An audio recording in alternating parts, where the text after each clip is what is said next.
Hey guys, still taking a look here at Acts chapter 2, and this amazing sermon here by Peter.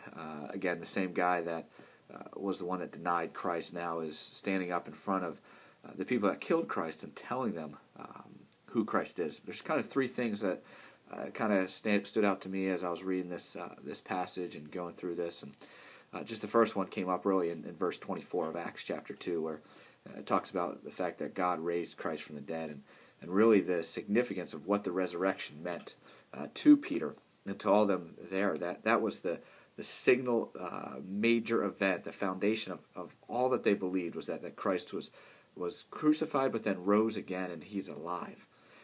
Even to this very day, it's the thing that we need to know and defend and understand and realize that it's a historical event, not just a myth or fairy tale. And it's one of the hardest things for even a non-believer to dive into and look intensely and say it didn't happen. Now, they can easily say, oh, that's make-believe, and easily be very surface level with it. But when you look at the facts, the resurrection is one of those events that defines what we believe and is hard to argue against.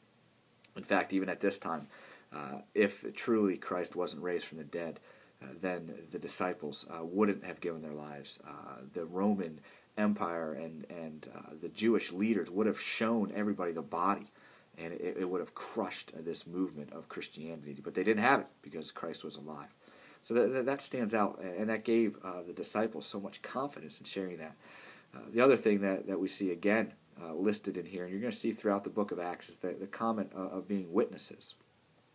Peter says that we were all witnesses of this thing, and realize that important word, how that defines what these disciples were doing, and really should define us as believers today, that we are witnesses, not in the physical sense, but we are witnesses of what Christ has done in our lives, and we are witnesses of what the Word says, and we should be witnesses for Christ. And finally, the third point that kind of stood out to me was in verse 35, when it says that, or the end of 34 says, the Lord said to my heart, sit at my right hand until I make your enemies your footstool. And that idea of the enemies being the footstools is the idea of a conquering king, that he is making his enemies submissive to him.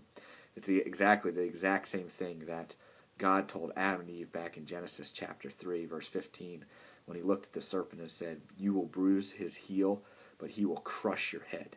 That term of crushing your head is another term of defeat, of submission. And the fact is that Christ came and he defeated Satan. He defeated sin and death on the cross. And he reigns forever and has victory.